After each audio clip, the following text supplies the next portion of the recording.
Voilà, bien-aimés frères et sœurs, amis, à toutes et à tous, bonjour. Voilà, heureux ce matin de partager avec vous cette seconde matinale avec ce thème qui a été retenu, l'Église, la colonne et l'appui de la vérité. Nous avons vu que l'Église possède de la révélation, que Jésus est le Christ, le Fils du Dieu vivant. Et nous sommes venus au Sauveur, nous sommes venus à l'aspersion de son sang qui parle mieux que celui d'Abel. Nous avons vu que cette Église qu'il a connue, qu'il a appelée, qu'il a justifiée et qu'il a glorifiée, eh bien, est sur la terre le prophète de Dieu. Et si chacun de nous remplissons véritablement notre ministère d'enfants de Dieu, alors nous verrons l'Église croître. Nous verrons l'Église s'agrandir par l'assistance du Saint-Esprit. Et nous verrons l'Église, nous verrons le Seigneur rajouter à l'Église ceux qui sont sauvés. Mais à condition que tous ensemble, dans la foi au Fils de Dieu, justifié, sanctifié, glorifié, nous remplissions notre ministère. Car personne n'est appelé par Dieu pour s'asseoir sur une chaise. Personne n'est appelé par Dieu pour venir à une réunion. Personne n'est appelé par Dieu pour assister, au culte seulement. Nous sommes appelés pour exercer un ministère. Nous sommes appelés pour refléter la gloire de Dieu, pour faire connaître la sagesse infiniment variée de Dieu. Et pour cela, dans l'appel que Dieu nous a adressé, qu'il a adressé à l'Église, il a donné des dons. Alléluia. Il a donné des charismes. Il n'a laissé personne d'entre nous sans force, sans révélation, sans œuvre. Et c'est pourquoi la Bible dit que nous devons nous appliquer. Alléluia. Écoutez bien, nous appliquer, pas faire n'importe comment, nous appliquer. Et si quelqu'un est appelé à un ministère, il doit s'appliquer à son ministère, il doit s'attacher à son ministère. Et c'est ainsi que le corps de Christ sera plein d'autorité. C'est ainsi que le corps de Christ sera plein de puissance. Car tel il est, dit la Bible, tel nous sommes. Nous ne pouvons pas refléter autre chose que la gloire de Dieu. C'est pourquoi lorsque nous venons à Christ, la croix, je vous l'ai rappelé hier, la croix est devant nous. Nous devons absolument passer par là. Nous ne pouvons pas entrer par ailleurs. Et nous avons vu par expérience tous ceux qui ne passent pas par la croix, qui arrivent dans l'Église avec leurs capacités, avec leurs révolutions, avec leurs inventions, ne font rien de bon. Mais ceux qui passent par la croix, ceux qui viennent, ceux qui embrassent la révélation, le mystère du Christ, entrent dans une vie puissante. Bien-aimés, je ne sais pas si vous êtes entrés dans une vie puissante, mais c'est à cela que Dieu nous a appelés. Amen. À exercer un ministère pour la gloire de son nom. Alors ce matin, j'aimerais vous parler de l'autorité de l'Église. J'aime bien dire de l'Église, non pas des églises, parce qu'en réalité, comme nous venons de le chanter, il n'y en a qu'une. Au-delà de nos frontières, au-delà de nos barrières, au-delà de nos hauteurs, au-delà de nos raisonnements, au-delà de notre légalisme, il n'y a qu'une seule Église. Alléluia. Et vous pouvez me croire que cette Église est glorieuse. Parce qu'il y a quelqu'un qui donne la vie à cette Église. Il y a quelqu'un qui assiste cette Église. Il y a quelqu'un qui travaille pour qu'elle soit belle, irrépréhensible, sans tache ni ride. Et celui qui travaille au perfectionnement des saints, c'est Jésus-Christ. Alléluia. Alors ce matin, pour vous parler brièvement de l'autorité de l'Église, J'aimerais que nous puissions ouvrir notre Bible. Nous allons parcourir 2 ou 3 passages. Mais le premier qui a retenu mon attention se trouve dans Éphésiens 4.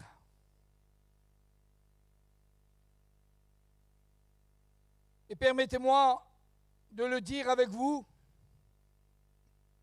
Éphésiens 4 et au verset 11, et je ne me trompe pas de thème. Il a donné les uns comme apôtres, les autres comme prophètes, les autres comme évangélistes, les autres comme pasteurs et docteurs pour le perfectionnement des saints en vue de l'œuvre du ministère. S'il vous plaît, arrêtons-nous quelques instants car ce que j'ai à vous dire est important. Vous savez que Dieu est un Dieu d'ordre, n'est-ce pas? C'est vraiment un Dieu d'ordre. Ce n'est pas un Dieu qui bricole, ce n'est pas un Dieu qui fait les choses n'importe comment. Il est un Dieu d'ordre. Il a un plan parfait, il a un dessein parfait. Et pour que son Église soit dans l'autorité de son nom,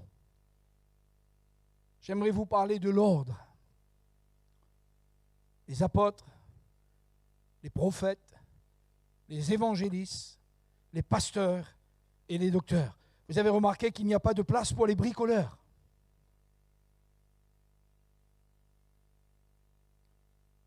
Ni pour les rêveurs, ni pour les inventeurs. Pourquoi je me suis arrêté? Le Seigneur a retenu mon attention quelques instants sur cela. Parce que Dieu est un Dieu d'ordre. Et j'ai vu que la première chose que fait le diable pour empêcher l'Église d'être sous l'autorité de Dieu, qu'est-ce qu'il fait? Il vient renverser cet ordre. Il y a une guerre. Il y a une guerre. Les apôtres, les prophètes, les évangélistes, les pasteurs et les docteurs, donc les ministères dons de l'Église, se combattent quelquefois, s'opposent quelquefois, et sont prêts quelquefois, hélas, eh bien, comme pour entraver le ministère. Et la Bible dit bien qu'il y avait dans l'Église, Dieu a donné des hommes à l'Église. Quand je dis homme, je mets entre guillemets, j'aimerais parler plus de ministères. Et ces ministères sont extrêmement importants. Si vous voulez, en quelque sorte, ce sont ceux qui ont reçu du Seigneur une vision, une capacité, une autorité pour conduire sa maison. Amen. Quelle tristesse. Quand on croit et quand on voudrait faire que l'Église soit dirigée par quelqu'un, il faut que l'Église soit dirigée par des ministères. Si j'exerce un service dans l'Église, ce n'est pas une autorité du menton, mais c'est un ministère que Dieu m'a donné pour le perfectionnement des saints en vue de l'œuvre du ministère. Et la Bible dit combien ces ministères sont puissants, combien ils sont indispensables. Vous savez pourquoi? Parce que ces ministères s'exerçant dans l'autorité du Seigneur et dans l'Église, elles permettent quoi? Elles permettent l'unité de la foi. Elles permettent à ce que chaque membre entre dans son ministère. Si vous prenez un puzzle et que vous l'achetez au magasin, je ne sais pas si vous êtes fort pour monter des puzzles, mais moi, un 30 ou 40 pièces, il me faut bien 1 heure. Mais quelquefois, je regarde des puzzles, ils ont 5 000, 6 000, 10 000. Et vous avez dessus un magnifique paysage. Mais l'inconvénient, c'est quand vous ouvrez la boîte, tout est mélangé. Vous dites quoi? Ça, c'est ça? Oui, ça, c'est ça. Mais il faut que chacun vienne à sa place. Ne vous amusez pas, ne montez pas un puzzle avec un ciseau, hein, en disant, mais celui-là, m'y coupe ça, m'y mettre là, moi. On ne bricole pas. Le plan est parfait. Le plan est parfait. On ne bricole pas. On n'invente pas. Il faut qu'on connaisse le dessein de Dieu. Et il faut qu'on connaisse l'image finale pour arriver à réaliser ce puzzle. Et parfois, il arrive que nous ne connaissons pas le plan final. Alors, quand je vous parle ce matin d'autorité, j'aimerais vous parler d'autorité dans l'ordre. Il n'y a pas d'autorité dans le désordre. Et ça, c'est une des ruses du diable aujourd'hui, mes frères. C'est une des ruses du diable, diviser pour mieux régner. Soustraire, enlever, pousser de côté, isoler, empêcher de. Vous devez tout faire pour que les ministères dans l'Église s'épanouissent. Vous devez leur apporter vos prières, votre affection, votre amour fraternel et de leur permettre de grandir de plus en plus pour le perfectionnement des saints en vue de l'œuvre du ministère. Je me suis arrêté à ceci. Pourquoi c'est extrêmement important? Parce que dans le plan divin de Dieu, il y a Christ comme chef de l'Église. J'aimerais vous dire qu'un apôtre n'est pas un chef, c'est un apôtre. Un prophète n'est pas un chef, c'est un prophète. Un évangéliste n'est pas un chef, c'est un évangéliste. Un pasteur n'est pas un chef, c'est un pasteur. Un docteur n'est pas un chef, c'est un docteur. Il n'y a qu'un chef.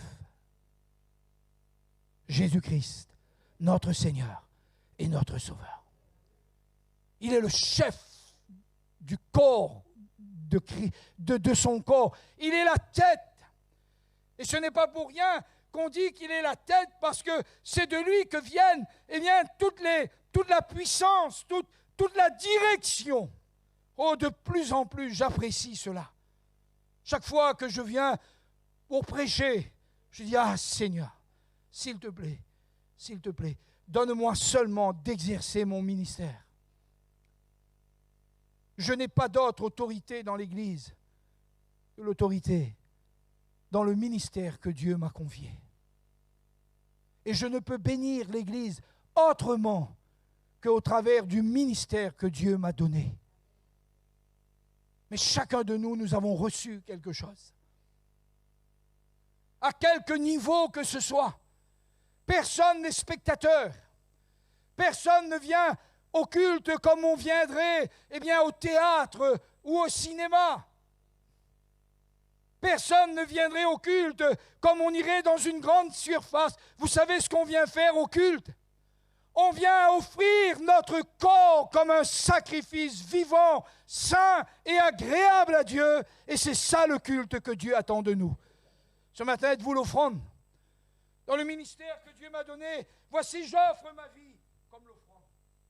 Et je vous dis devant vous ce matin, sans vantardise, Seigneur, je n'ai rien d'autre. Voici ma vie pour exercer le service auquel tu m'as appelé. Alléluia. Et c'est comme ça, frère, que l'Église a de l'autorité. C'est l'autorité du Seigneur dans l'ordre du Seigneur. Enlevez cet ordre, il y aura du désordre. Commencez à raisonner, à penser avec de l'humanisme, avec des pôles d'intérêt. Avec celui-là, on s'entend bien, mais celui-là, peut-être qu'il a un ministère, mais alors, le caractère est un peu difficile. Commencez à jouer des coudes, dans le ministère qui doit faire grandir l'Église, où vous aurez une Église qui s'atrophie. Vous avez remarqué qu'à chaque fois que Dieu a parlé à l'Église, dans le livre de l'Apocalypse, vous savez ce qu'il a dit? Écrit à l'ange de l'Église, celui qui exerce son ministère. Écrit à l'ange de l'Église et dis-lui, voici, vous avez remarqué, ce que j'ai contre toi. Ce n'était pas directement contre l'ange en lui-même, contre le ministère en lui-même, mais le ministère ne s'exerçant pas avec l'autorité de Dieu dans l'Église et entraînant l'Église, laissant dans l'Église des choses qui ne doivent pas être. Frères, nous qui prêchons l'Évangile, j'aimerais vous rappeler ce matin que nous serons traités plus sévèrement. Vous m'entendez? Plus sévèrement. Parce qu'à celui qu'on a beaucoup donné, on demandera beaucoup. Si vous avez beaucoup reçu, rassurez-vous, vous aurez beaucoup de comptes à rendre. Vous aurez des comptes à rendre pour le talent, que vous en ayez reçu un ou autre, ou 5. Alléluia. Je crois qu'une église qui grandit, une église qui s'épanouit, une église c'est une église qui exerce l'autorité dans l'obéissance de Dieu, dans le dessein de Dieu. Ce ne serait pas normal que dans l'église aujourd'hui, il n'y ait plus d'apôtres. Je sais que certains pensent qu'il n'y a plus d'apôtres. Je puis vous assurer qu'il y a des apôtres. Il y a des prophètes. Il y a des évangélistes. Non pas ceux qui font de l'évangélisation, mais des ministères dont des évangélistes, des docteurs et des pasteurs. Et en 2023, tous ces ministères existent dans l'Église. Alléluia. Ils existent aujourd'hui. À l'heure où je vous prêche, ces ministères sont dans l'Église. Alléluia. Alors, permettez-moi, je l'ai introduit ainsi parce que je pense que Dieu est un Dieu d'ordre. Que se passerait-il si mon intelligence refuserait de donner l'instruction à mes yeux? Que se passerait-il si mon intelligence refusait de donner instruction à mes mains? Que se passerait-il si dans tout mon mécanisme, mon intelligence et mon cœur refusaient en disant « Ah bien le foie, j'aime pas sa couleur. » Voyez, c'est ça. Frères et sœurs, il faut que nous devenions obéissants et que nous comprenions pour que l'Église soit sous l'autorité de Dieu. Il faut qu'en son sein s'exercent les ministères. Alléluia. Amen. Maintenant, venons au livre des Actes. Parce que quoi qu'on en dise, je trouve que dans le livre des Actes, il y a une merveilleuse croissance de l'Église. Quoi qu'on en dise, elle n'a pas beaucoup d'argent, elle n'a pas de lieu de culte proprement dit. Je ne sais pas si elle a des chaises, je ne sais pas si elle a un compte en banque. Je ne sais pas si, elle a ceci ou cela, tous les avantages que nous pouvons avoir aujourd'hui, et béni soit Dieu pour les avantages. Mais quand je regarde le livre des Actes, je vois vraiment le dessein de Dieu dans l'Église et pour l'Église. Je vois comment s'exerce dans l'Église l'autorité du Seigneur. Premièrement, Actes 2.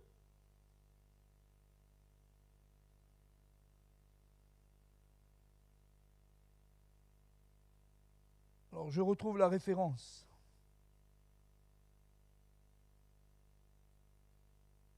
Acte 1, verset 12. Alors ils retournèrent à Jérusalem, à la montagne appelée des Oliviers, qui est près de Jérusalem, à la distance d'un chemin de sabbat.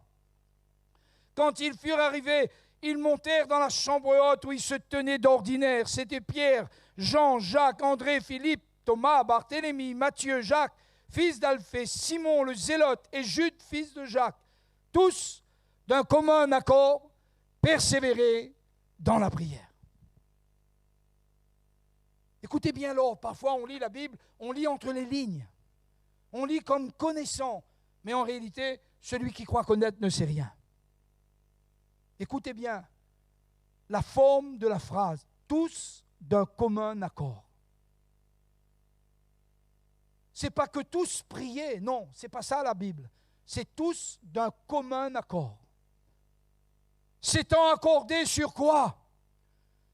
Nous voulons que l'Église ait de l'autorité dans le monde spirituel. Nous voulons que l'Église ait de l'autorité dans le monde invisible. Et cette autorité dans le monde invisible, elle dépend premièrement de notre position devant Dieu. Amen. Si nous ne sommes pas en position devant Dieu, nous n'avons aucune autorité dans le monde spirituel. Aucune. Et nous ne pouvons pas les combattre. Quand on se tient devant Dieu, on se tient devant Dieu comme enfant de Dieu. On se tient devant Dieu, comme nous l'avons lu hier, justifié, appelé, justifié, sanctifié et glorifié. Rappelons-nous que Jésus se tenait devant le Père. Et il disait, mais le Père et moi, nous sommes un. Écoutez bien, nous sommes un. Jésus a dit, le Fils ne fait rien de lui-même. Il ne dit rien de lui-même. Il n'a pas d'autorité qui lui est propre. Son autorité vient d'en haut. Et ce matin, j'aimerais rappeler que l'autorité de l'Église ne vient pas de la banque. Elle vient d'en haut. Alléluia. Elle vient d'en haut. Amen. Elle vient d'en haut. Frères, sœurs, nous avons besoin d'être devant Dieu. Comme a dit un jour Néhémie, dans l'une de ses prières, faisant acte de repentance, nous ne serions subsistés devant toi comme des coupables. Il n'y a pas de coupables devant le trône. Devant le trône, il y a des enfants justifiés. Il n'y a pas de coupables devant le trône. Devant le trône, il n'y a pas quelqu'un que Satan peut accuser. Et la Bible nous dit que c'est avec une conscience pure que nous nous approchons. Parce que Dieu lui-même est plus grand que notre conscience. Alléluia. Frères, ici, comprenez bien, tous d'un commun accord. Sur quoi s'était-il accordé? Ils étaient d'accord, ensemble, de s'attendre. Ils s'étaient mis d'accord, ensemble, d'attendre quoi? L'Esprit Saint. Ils ont dit, vous êtes d'accord? Et parfois, dans l'Église, quand il faut combattre, quand il faut rechercher des victoires, quand il faut aller de l'avant, quand il faut prendre des décisions, autant de croyants il y a, autant de pensées il y a. Mais comment fait-on si sur un bateau, il y a 50 capitaines? Vous savez ce qu'il fait le bateau? Il tourne en rond. Il tourne en rond.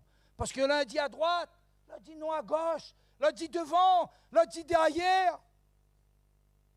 Et le bateau, qu'est-ce qu'il fait? Ben, il est là.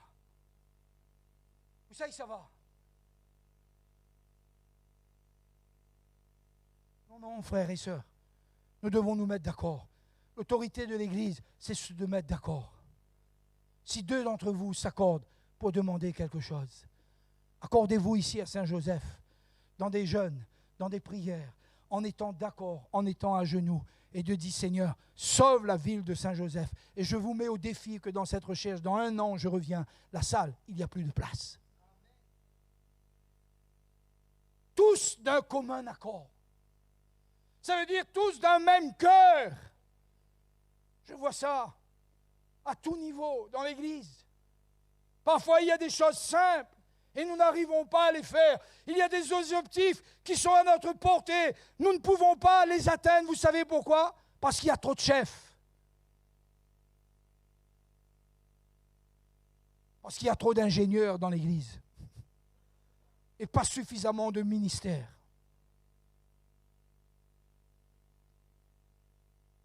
Tous d'un commun accord. Êtes-vous avec moi ce matin? Regardez à droite, s'il vous plaît. Regardez à droite. À droite, hein? Voilà. Ici, c'est la droite. Et là, c'est la droite. Regardez à droite. Hein? Vous êtes d'accord? N'ayez pas peur, regardez à droite, vous n'allez pas voir un ange, vous allez voir un frère. Vous vous êtes mis d'accord?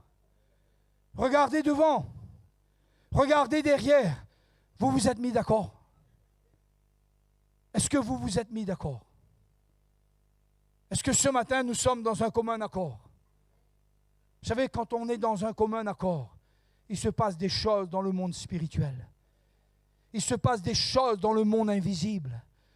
Quand nous sommes tous d'accord, d'un commun accord, dans la foi, dans la sainteté, dans la vérité, dans l'obéissance et dans la vision de l'Église, alors qu'est-ce que nous voyons? Nous voyons une Église qui croit. Ô Seigneur, bénis l'Église de la Réunion. Bénis l'Église de la Réunion, Seigneur. Bénis le corps pastoral de l'île de la Réunion, Seigneur. Viens vraiment nous visiter puissamment pour que tes œuvres s'accomplissent. Alléluia. C'est ma prière à Dieu ce matin. Tous d'un commun accord, et regardez ce qu'il est dit, persévérer. L'autorité de l'Église est dans la persévérance. Et quand il est dit ici de persévérer, c'était de chercher jusqu'à ce que nous abandonnons trop vite, frère. Nous nous retirons en arrière trop vite.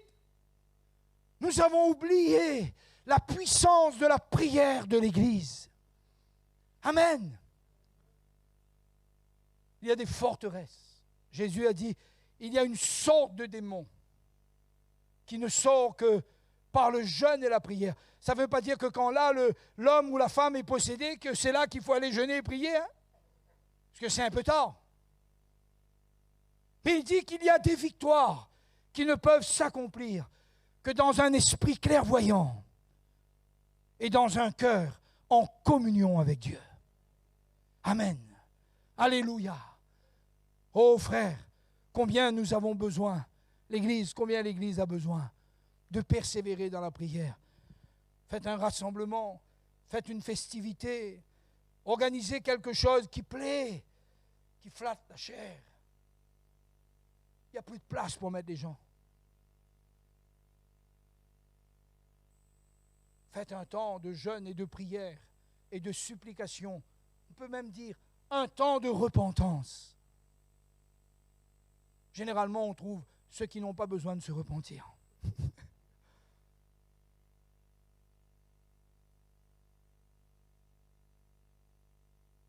Voulez-vous voir la gloire de Dieu, bien-aimés? Engageons-nous dans le combat de la foi. Persévérons d'un même cœur dans la prière, dans les prières. Nous avons oublié. Nous avons oublié parce que le monde est un monde, pragmatique. Nous avons oublié que le peuple qui prie est un peuple puissant. Oh, je puis vous assurer, frères, quand il y a eu le temps de réveil dans cette île, ce n'était ni par la force, ni par la puissance, mais c'était par le Saint-Esprit. Alléluia. Nous n'avions pas beaucoup de moyens. Nous n'avions pas beaucoup d'instructions. Nos premiers frères qui se sont engagés dans le ministère n'avaient que leur cœur à offrir à Dieu.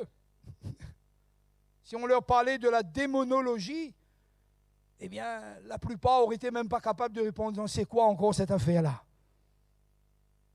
Mais non, ils avaient une puissance dans leur vie, c'était la puissance de la prière. Ils étaient d'un même cœur, d'une même âme, et ils savaient se tenir devant Dieu dans la prière. Parfois, j'arrive dans certains lieux, vous savez, j'habite une ville, sans publicité aucune, mais c'est Saint-André. Et quiconque vient à Saint-André, quiconque est spirituel à Saint-André, il peut respirer l'atmosphère de cette ville. Parfois, j'arrive à l'église. Plus maintenant, ça va de mieux en mieux par la grâce de Dieu. Mais il y a eu un temps où on arrivait à l'église, on avait l'impression qu'il fallait d'abord réveiller les morts. Chauffer, vous voyez? Il fallait chauffer la marmite. Parce que c'était là et c'était comme sous une pesanteur, comme s'ils étaient emprisonnés dans quelque chose, comme si les soucis, les tracas, les les luttes, les combats, et sans compter la puissance des ténèbres agissant dans l'air, faisait reposer un poids. Avez-vous ressenti ça, frère? On ne peut pas l'expliquer. Ce n'est pas physique. Ce n'est pas cartésien. C'est spirituel. C'est spirituel. Et on sent que là, il y a un combat à mener. Oh, mais quand l'Église a prié, quand les serviteurs de Dieu ont prié, quand ils sont venus, quand ils se sont tenus devant Dieu, quand les frères, s'étant préparés, arrivent à l'Église, non pas, il faut 45 minutes, oh, et puis le culte est fini. Mais quand il arrive à l'Église, comme l'offrande de Dieu, comme le temple du Saint-Esprit, comme s'étant offert à Dieu, alors on entend des paroles de sagesse, des paroles de révélation, des paroles de connaissance. On sent qu'il y a une direction de l'Esprit qui mène tout ça vers un but pour la gloire de Dieu. Alléluia. Persévérer d'un commun accord dans les prières. Et j'aime beaucoup ce qui est dit. On cite les apôtres. On cite les apôtres. Regardez. Jacques, Philippe, André, Jude, n'étaient pas des moindres, Barthélemy, Pierre. Avec les femmes. Mes chères sœurs, les femmes n'étaient pas en train de faire le carry. Elles étaient là aussi dans la prière. J'ai remarqué une chose. J'ai connu à mon époque, vous voyez, je ne suis plus très jeune, hein. Je ne vous dirai pas mon âge, parce que vous me direz, frère, encore quelques années, c'est la retraite. Hein? Écoutez-moi bien, j'ai remarqué à mon époque, une sœur qui travaillait, le mari travaillait, ils avaient 6-7 enfants, ils étaient à l'église. Un maman aujourd'hui. Un, pas deux, un. Les chavirés sont dessus dessous, ils ne comprennent plus rien. Les bouleversés.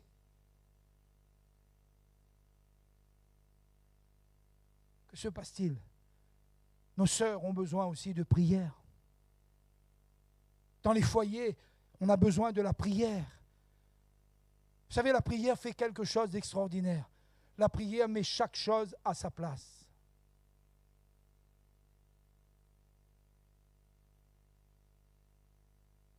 La prière a ce pouvoir de mettre chaque chose à sa place.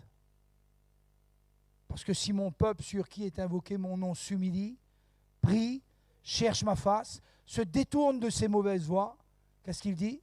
Je l'exaucerai, je lui pardonnerai son péché, et ensuite, qu'est-ce qui se passe?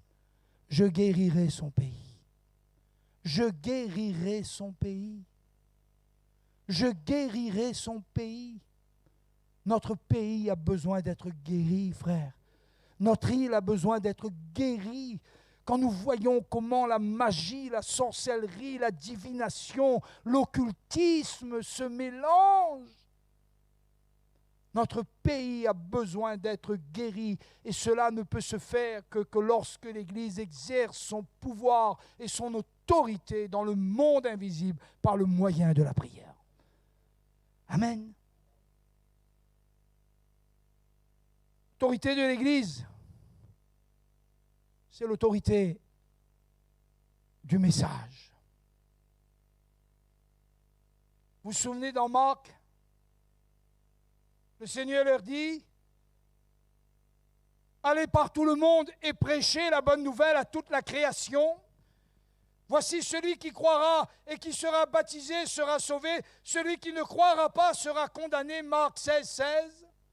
Et voici les miracles qui accompagneront ceux qui auront. Voici les miracles qui accompagneront ceux qui auront cru. Donc l'autorité de l'Église, c'est l'autorité de la foi dans le nom de Jésus. Amen.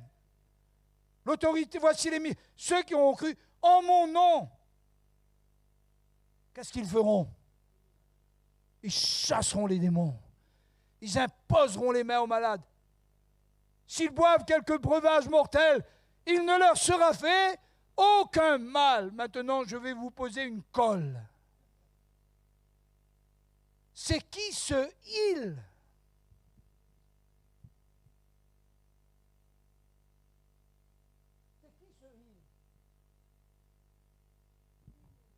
C'est l'Église. C'est l'Église. C'est l'Église. Il y a plus de 500 frères à la fois présents là où Jésus va monter au ciel. Et Jésus donne à l'Église un ordre de mission. D'abord, il leur fait une promesse. Voici ce qui accompagnera ceux qui auront cru. Et ceux qui ont cru, ici, ils ne restent pas dans l'anonymat. Il y a trop de gens qui disent « je crois » et qui sont dans l'anonymat. Crois.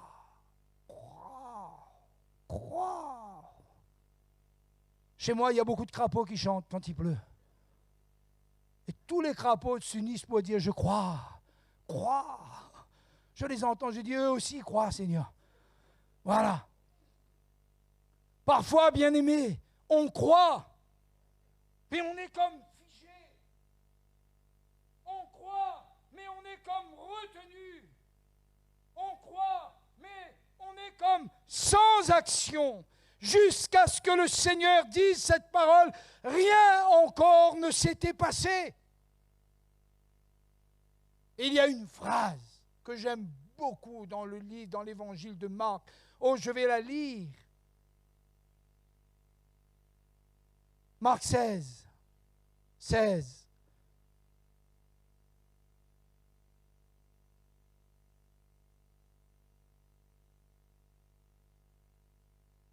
Marc 16, 20. Et ils s'en allèrent. Voilà l'autorité de l'Église. Ils s'en allèrent. Paul a dit à Timothée, prêche la parole. Ne t'inquiète pas de qui est en face. Ça peut être un roi, ça peut être un gouverneur, ça peut être un ignorant, ça peut être quelqu'un qui ne sait ni lire ni écrire. Ne t'embête pas, prêche la parole. L'autorité de l'Église, c'est l'autorité dans l'annonce de l'Évangile. Amen. C'est l'autorité dans l'annonce de l'Évangile. Je peux organiser 3, 4, 5, 6, 7. Une année, le Seigneur m'avait mis à cœur. J'ai fait une remorque. Et pour les plus anciens, vous vous souvenez, on l'a amené à la fête de l'Évangile. Et sur cette remorque, il y avait un parasol qu'on déroulait. C'est écrit « Jésus est le chemin, la vérité et la vie ». Frère, j'ai consacré une partie de ma vie à aller partout. Partout, dans les hauts. Oh, Dieu était plein d'humour. Une fois, le curé de l'époque, il avait dressé un grand chapiteau. On ne faisait pas ça pour nous, hein. Mais on avait dressé un grand estrade. Et on avait mis à côté une grande croix sans idole. Et quand le curé a voulu faire ces quelques jours, cyclone, la pluie. Et moi, j'arrive juste après, le lundi. Et j'arrive, et le service municipal est là. Ils me disent, pasteur, c'est vous qui allez ce soir? J'ai dit, oui, toute cette semaine est pour nous. Il a dit, voilà, on a mis un grand podium, mais on va le démonter. J'ai dit, non, ne le démontez pas. Il m'a dit, il y a une grande croix. J'ai dit, laissez la croix, j'aime la croix. Et quel ne fut pas le mot de Dieu. Pendant toute la semaine, j'avais un podium comme jamais. Derrière moi, une grande croix. Et j'ai prêché la croix. J'ai prêché Jésus. Jésus qui est mort et qui est ressuscité. J'ai prêché sur la croix comme étant un lieu de rencontre, un lieu d'humiliation, un lieu d'abandon, un lieu de renaissance pour quiconque croit dans le Fils de Dieu. Une fois, j'ai prêché, écoutez bien, vous allez rire, dans un village. J'ai commencé avant de prendre la route pour aller à Mafat. Vous voyez le dernier village là-haut. On arrive, on s'installe sous un kiosque. Lundi, mardi, mercredi, jeudi, vendredi. Et je dis, ben, samedi, Seigneur, c'est le dernier soir. Ce soir, tout le village sera là. Toutes les portes étaient fermées. Toutes les fenêtres étaient fermées. Il n'y avait plus personne. J'ai dit, Seigneur, l'enlèvement a eu lieu. Vous savez qui était là? Il y avait un chien sous une véranda et un martin dans une cage. J'ai dit, bien, je vais prêcher pour que le chien et le martin se convertissent. Et j'ai prêché comme si il y avait une foule innombrable. Le frère me dit, Daniel, la première personne me dit, non, on en a quelqu'un. Il y a quelqu'un, l'autorité de la parole. Une fois avec Prosper, on faisait toute une série de campagnes vers la plaine des Palmistes là-haut. Et quel ne fut pas mon étonnement quand quelqu'un un jour est venu, 7 ans ou 8 ans après, il a dit, je me suis converti. J'ai rencontré Jésus. Et Prosper lui dit, quand, puisque tu es nouveau? Il dit, je l'ai rencontré le soir où j'ai entendu l'évangile quand vous étiez au bras des Calumets. Prêche la parole. Prêche la parole. Tu veux voir des signes, des prodiges et des miracles? Prêche la parole. Tu veux voir des guérisons? N'aie pas peur. Dans le nom de Jésus, en tant qu'enfant de Dieu, ils imposeront les mains aux malades et les malades seront guéris. Amen. En mon nom, ils chasseront les démons. Amen. C'est l'autorité de l'Église. L'autorité de l'Église, c'est l'autorité du message de l'Évangile. Christ crucifié. Les Grecs cherchent la sagesse. Les Juifs veulent voir des miracles. Il y a encore ces gens-là aujourd'hui. Mais Paul dit, nous prêchons Christ, Christ crucifié, folie pour les uns, scandale pour les autres, mais puissance de Dieu pour le salut de quiconque croit. Mon frère, parle à ta famille. Reprends le flambeau de l'évangélisation. Parle à ta famille. Jeune homme, parle à tes voisins. Parle à tes amis d'école. Parle-leur de Jésus. Parle-leur de Jésus. Jésus, c'est le nom qui sauve. Et l'autorité de l'Église, c'est l'autorité d'un message. Et quel message? L'Évangile. Paul dit aux Romains au chapitre 1er, au verset 16, « Car je n'ai point honte de l'Évangile, c'est une puissance de Dieu pour le salut de quiconque croit. » Quand on dit ça là, écoutez bien, on pense que c'est l'autre qui doit croire, mais en réalité non. Si nous croyons, et si nous nous mettons à parler, nous verrons la puissance de l'Évangile par nos paroles et par nos prières, nous verrons Dieu agir. Ce n'est pas pour l'autre, c'est pour celui qui croit. L'autre ne croit pas encore, mais il a besoin d'entendre l'Évangile pour croire. Amen. J'ai vu une pancarte, elle était toute simple. C'est sur le bras, juste un peu plus haut de la salle, là, Pascal, sur un petit coin, tu as dû le remarquer. Jésus, le nom qui sauve. J'aime beaucoup ça. Je ne sais pas si c'est un chrétien de chez nous qui l'a mis. Je ne sais pas qui l'a mis, mais béni soit cet homme. Jésus, le nom qui sauve. Il s'en allait partout prêcher. Et le Seigneur travaillait avec eux. On a toujours des gens bien intentionnés, frères. Aujourd'hui, nous appuie tout ça. Ben oui, ben nous appuie même, puisqu'on ne fait pas rien. Ou prie plus. Ou évangélise plus. Et quand il dit, frère, nous appuie tout ça là, tous les yeux sont tournés vers qui, vous savez? Le pasteur. C'est lui l'auteur. C'est lui. Non, quand tu regardes dans un miroir, si demain matin je regarde dans un miroir et je vois Michael, je dis à ma femme, emmène-moi vite à l'hôpital, je suis en train de faire un infarctus. J'ai regardé dans le miroir, j'ai vu Michael. Quand je regarde dans le miroir, je me vois. Je me vois. Dans le rouleau du livre, il est question de moi, a dit Jésus. Et il est aussi question de toi. L'autorité de l'Église, c'est l'autorité dans l'ordre établi. C'est l'autorité d'un message qui est prononcé, proclamé, annoncé. Et enfin, je conclus, l'autorité de l'Église, c'est l'autorité d'une puissance.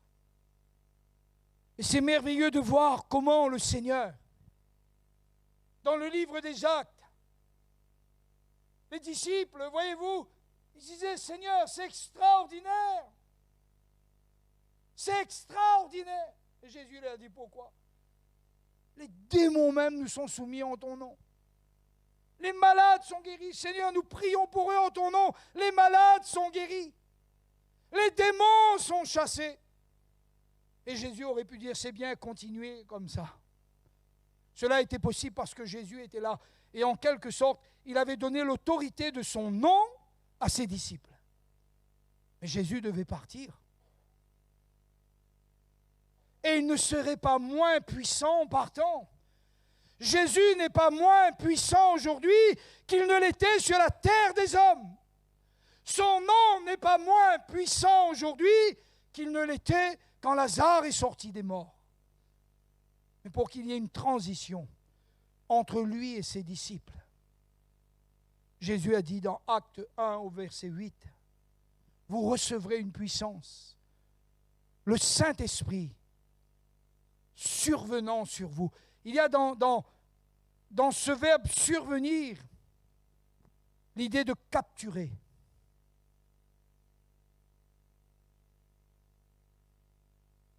De saisir, de s'en rendre maître. Et le Saint-Esprit ne peut régner que là où il est le maître. Il ne peut régner que dans un temple qui appartient au Seigneur. Il ne peut glorifier Jésus. Le Saint-Esprit ne glorifie pas Jésus dans la bouche du diable. Il lui dit, arrière de moi, Satan. Mais il glorifie Jésus dans les temples. Il glorifie Jésus dans notre temple. Et mon temple, c'est ce vieux corps. Mon temple, c'est pas ça. Mon temple, c'est ça. C'est ce corps. Mon temple, c'est ses oreilles. Mon temple, c'est ses yeux. Mon temple, je ne vous moque pas, hein? Mon temple, c'est cette langue. Mon temple, c'est mon esprit. Mon temple, c'est mon âme.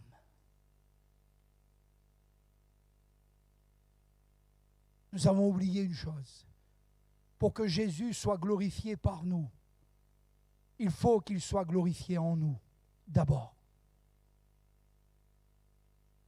C'est toujours par l'intérieur que Jésus commence. Un jour, il a dit aux pharisiens hypocrites. Jésus n'avait pas de problème avec les pharisiens. Il avait des problèmes avec les pharisiens hypocrites.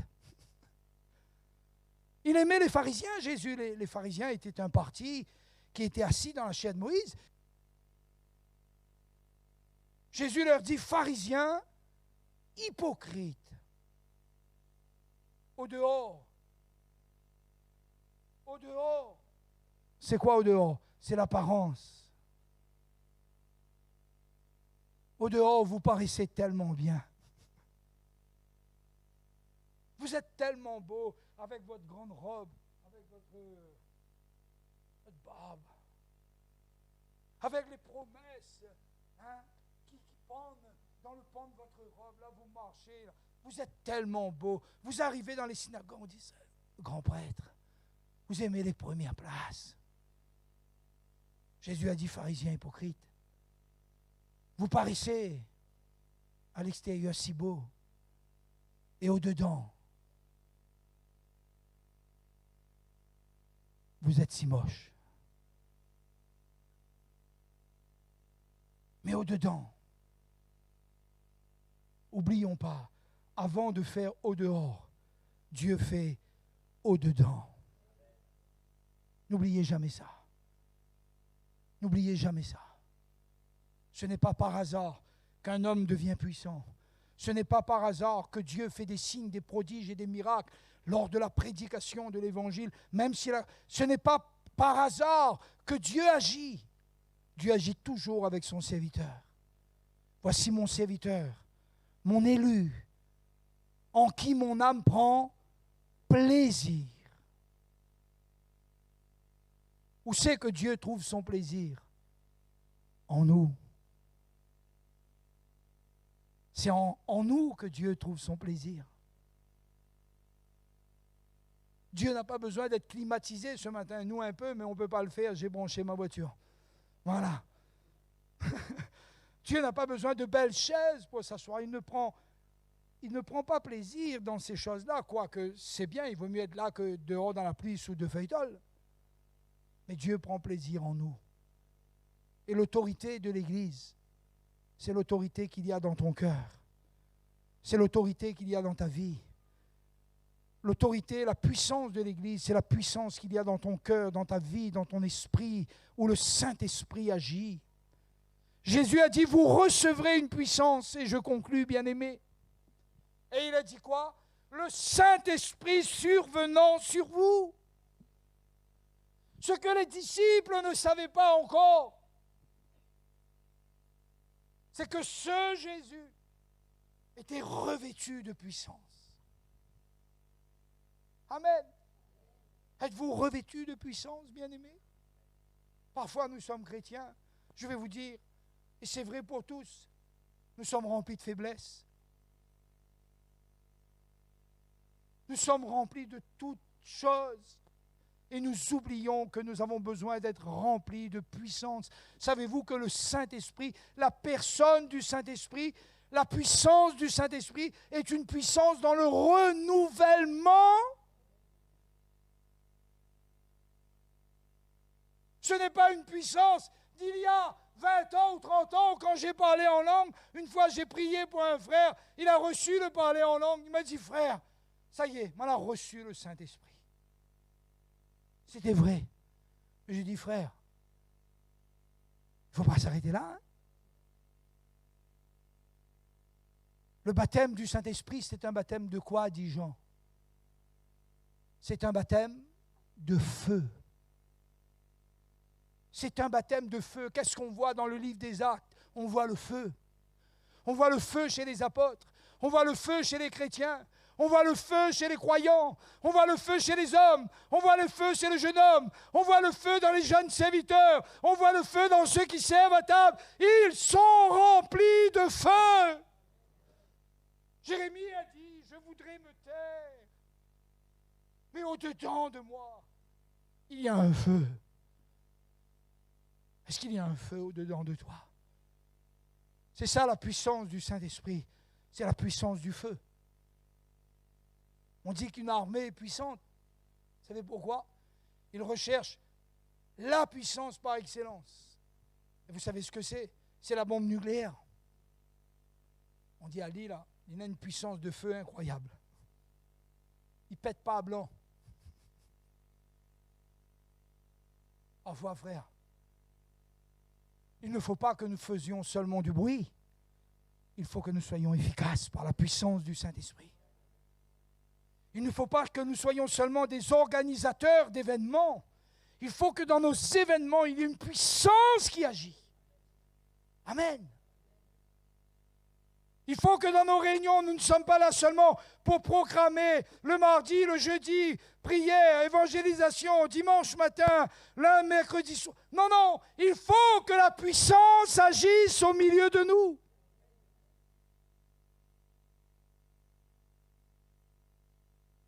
Je vais vous poser une question. Avons-nous besoin de puissance aujourd'hui? Voyez-vous le défi qui est devant nous? Il y a un défi devant nous. Confusion, séduction, tromperie, faux prophètes, faux docteurs, la loi, l'État, les interdictions. C'est une grande puissance contre nous. Ne nous faisons pas d'illusions. Il y a une grande puissance contre l'Église. C'est la puissance du diable. C'est la puissance de l'enfer. C'est la puissance de la magie, de la sorcellerie, de la franc-maçonnerie. C'est ces puissances qui s'élèvent contre l'Église.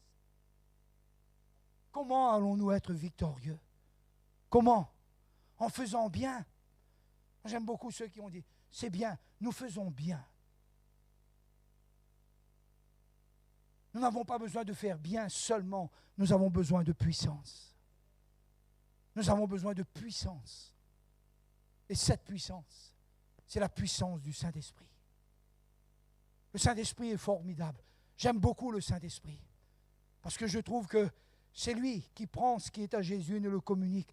Il est à la fois en nous comme un avocat. Il est à la fois en nous comme un consolateur. Il est le Paraklétos. Il est celui qui plaide, il est celui qui assiste. Et quand nous lisons le livre des Actes, nous ne voyons pas seulement une démonstration de puissance, mais aussi de sagesse. Dans les décisions, dans les choix, dans les orientations. J'aime beaucoup ce qui est dit. Comme il servait Dieu dans le jeûne et dans la prière. J'aime beaucoup cette parole. Le Saint-Esprit dit. Ça veut dire que dans cette église, parmi ses serviteurs, le Saint-Esprit pouvait parler. Il y a des églises où le Saint-Esprit ne peut plus parler. Il y a des églises où il n'y a plus de dons spirituels. On dit non, ça c'est pas bon. On n'arrive pas à comprendre. Mais là, pendant qu'il servait Dieu, le Saint-Esprit dit. Ça veut dire qu'il avait une puissance. Ça veut dire que ces gens étaient remplis du Saint-Esprit. Et ils pouvaient être saisis à tout moment pour donner une parole de Dieu, une orientation de Dieu. J'ai assisté à quelques retournements de situation extraordinaires. Au milieu du corps pastoral, j'ai vu quelquefois que les choses ont changé du tout au tout. Vous savez comment ça s'est passé quelquefois? Un frère a donné une parole, remplie de puissance. C'est une parole de sagesse, de connaissance. Et je me souviens très bien qu'un jour, pour une certaine situation, pour une certaine direction, permettez-moi de vous le dire avec vérité, il s'agissait alors du centre de vacances. Ça remonte maintenant, ça remonte à plus de 25 ans, 26 ans presque cette année. Voilà. Et on avait pensé, on avait établi, on avait vu, on avait mis. Et un frère s'est levé. Jamais je n'oublierai ça. Dieu me l'avait dit déjà bien longtemps à l'avance.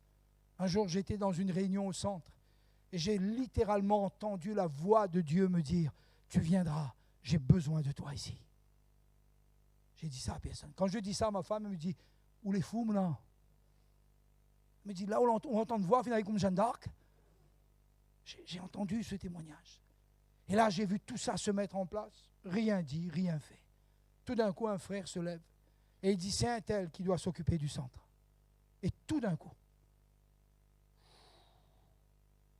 tous les frères disent Amen. Parole de sagesse. C'était pour un temps, rassurez-vous, je connais qui est le frère et je connais la parole. J'ai dit, frère, si je lui rappelais ça, il ne saurait pas. Il ne saurait même pas. C'est une parole comme ça donnée, poussée par le Saint-Esprit. Ça, c'est la puissance de Dieu. Ça, c'est la sagesse de Dieu. Et voyez-vous, je conclus avec ça. Moïse lui-même, choisi par Dieu, ne connaissait pas le chemin de Canaan. Moïse n'avait pas le pouvoir de conduire ce peuple à Canaan. C'est Dieu qui avait ce pouvoir. Et chaque jour dans la marche, Moïse venait où? Il venait dans la tente d'assignation, dit tente de la rencontre. Et quand il sortait de là, son visage brillait. Nous avons rendez-vous avec Dieu chaque jour dans notre tente d'assignation.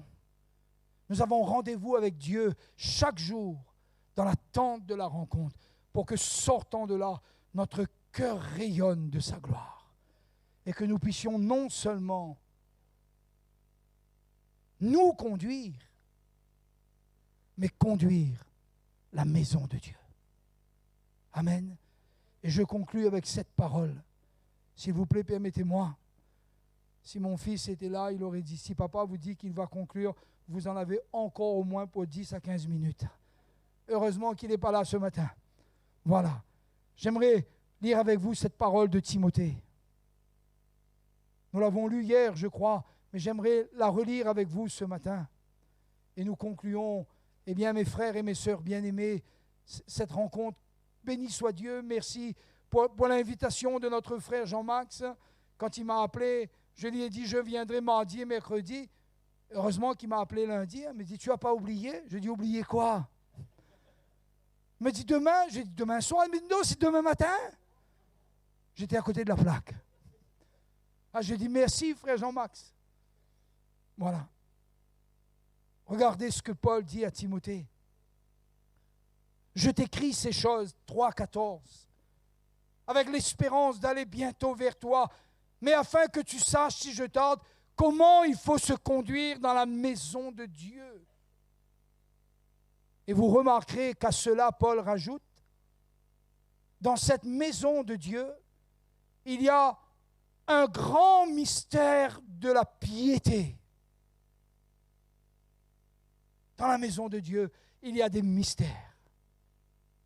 Et Paul le dit à Timothée, il le dit, et sans contredit, le mystère de la piété est grand. Dieu a été manifesté en chair, Christ, justifié par l'Esprit Saint, vu des anges, prêché aux gentils, cru dans le monde, élevé dans la gloire. Voilà le nom de l'Église. Voilà l'autorité de l'Église, le mystère de la piété. Savoir Christ crucifié, Christ glorifié et Christ qui revient bientôt. Que Dieu vous bénisse, bien-aimés. Je vais laisser la place après la prière à notre frère Pascal. Seigneur, merci. Merci parce que ce matin encore, nous voulons te remercier de faire partie de ton peuple, Seigneur, de faire partie de ta maison. Qui sommes-nous, Seigneur? Qui sommes-nous, Seigneur?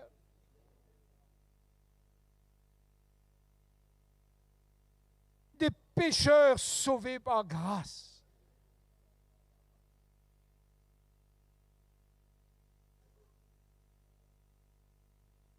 Seigneur, tu dis que tu as fait des anges, des vents. Et cela est vrai car ils se déplacent comme le vent, avec rapidité. Seigneur, comme Gabriel, ils ont un vol rapide, Seigneur. Ce sont des esprits au service de ceux qui doivent hériter le salut. Mais tu dis que tu as fait de tes serviteurs des flammes de feu. Tu as fait de tes serviteurs des flammes de feu. Je suis ton serviteur. Les frères sont tes serviteurs. Les sœurs sont tes servantes. Seigneur, fais de nous des flammes de feu. Que nous soyons dans l'ordre. Que nous soyons une maison de prière. Que nous annoncions un puissant message. Et que nous soyons animés du feu du ciel, du feu du Saint-Esprit. À toi la gloire, Père, au nom de Jésus. Alléluia.